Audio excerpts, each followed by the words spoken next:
The Lord be with you. And with your spirit. A reading from the Holy Gospel according to John. Glory to you, Lord. Many of the Jews who had come to Mary and seen what Jesus had done began to believe in him. But some of them went to the Pharisees and told them what Jesus had done. So the chief priests and the Pharisees convened the Sanhedrin and said, "What are we going to do? This man is performing many signs. If we leave him alone, all will believe in him, and the Romans will come and take away both our land and our nation." But one of them, Caiaphas, who was high priest that year, said to them, "You know nothing, nor do you consider that it is better for you that one man should die instead of the people, so that the whole nation may not perish." He did not say this on his own, but since he was high priest for that year, he prophesied that Jesus was going to die for the nation, and not only for the nation, but also to gather into one the dispersed children of God. So from that day on, they planned to kill him. So Jesus no longer walked about in public among the Jews, but he left for the region near the desert, to a town called Ephraim, and there he remained with his disciples. Now the Passover of the Jews was near, and many went up from the country to Jerusalem before Passover to purify themselves. They looked for Jesus and said to one another, as they were in the temple area, "What do you think? That he will not come to the feast?" The Gospel of the Lord. Praise to you, Lord Jesus.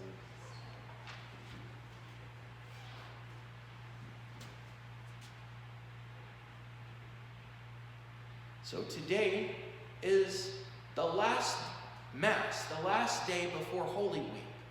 And everything today is setting us up for tomorrow, for Palm Sunday. And we have a very beautiful theme today, that God can make us better through bad things. That's his superpower, if you will. That when bad things happen, if we go to him, he can make it something that'll make everything better.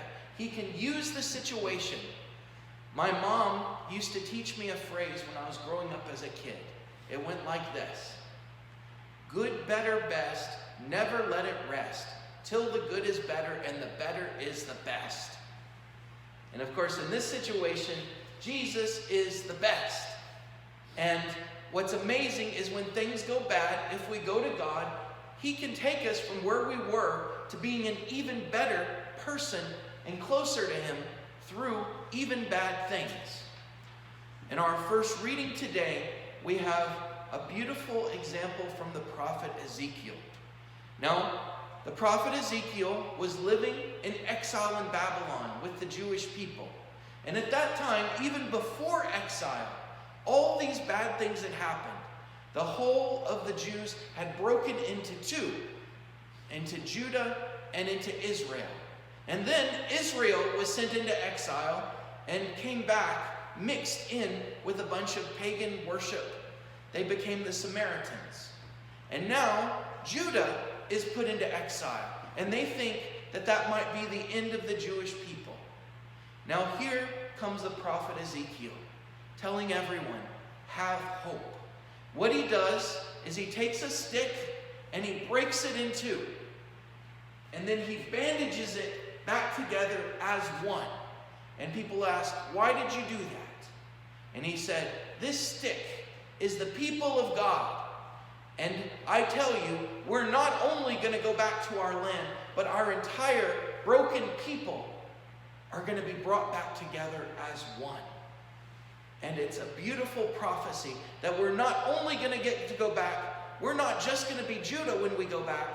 Everyone will come back to be one kingdom. And King David, he will be back to rule us. And of course, we know who that is. The son of David is Jesus Christ.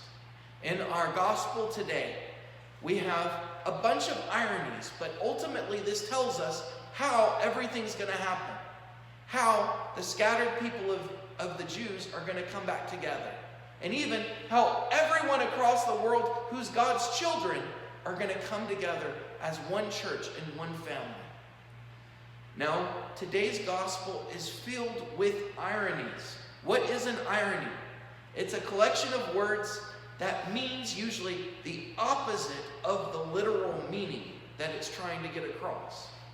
So today, it's right after the resurrection of Lazarus. Now, bringing Lazarus back from the dead, that was Jesus showing everyone he could bring life to us and life to the church. It has the opposite effect. The Pharisees say he is bringing death to us. When Jesus says, I can bring people back, I am the Messiah, I am the Christ, look at my miracles, it makes the leaders think the opposite. He is not the Messiah. He's going to bring death to everyone, and we have to bring death to him before he hurts our people. That is the irony. His message is one of hope and life, and what comes across to them is that he must die, and if we let him go, he's going to cause the Romans to kill everyone. The second irony that happens today is that God uses the high priest's prophecy. That God puts his own words into the mouth of the high priest. The high priest says, it is better that one man should die, that everyone should live.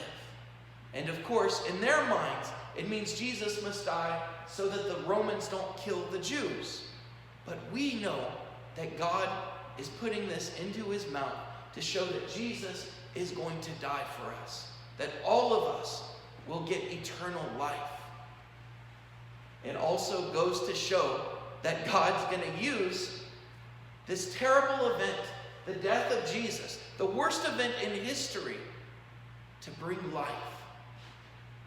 That again, God is going to use a terrible event to not just bring us back to where we were before that event, but make us better.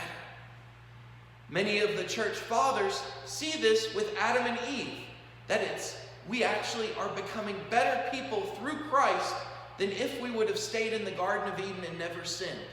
That God can use bad things to make us better. And that brings us to today. Today, in this crisis, with empty churches, with so hard to bring Christ to people physically, God can use this to bring our families together and to reach out to people through the internet, through the computer, and even through our personal prayers. I ask everyone to pray close to God, to be close to him during these times. Because again, only if we're close to God can God take the bad things and make them for our better. I call it spiritual aikido. Aikido is when you use a person's force against them. God uses the bad to make things better, but only if we're close to him. And he never intends the bad to happen, but he's always there for us to run to in order to transform everything into something great. And so I don't know how he's going to do that. I know we're going to get through this together, but the key message for today is have hope.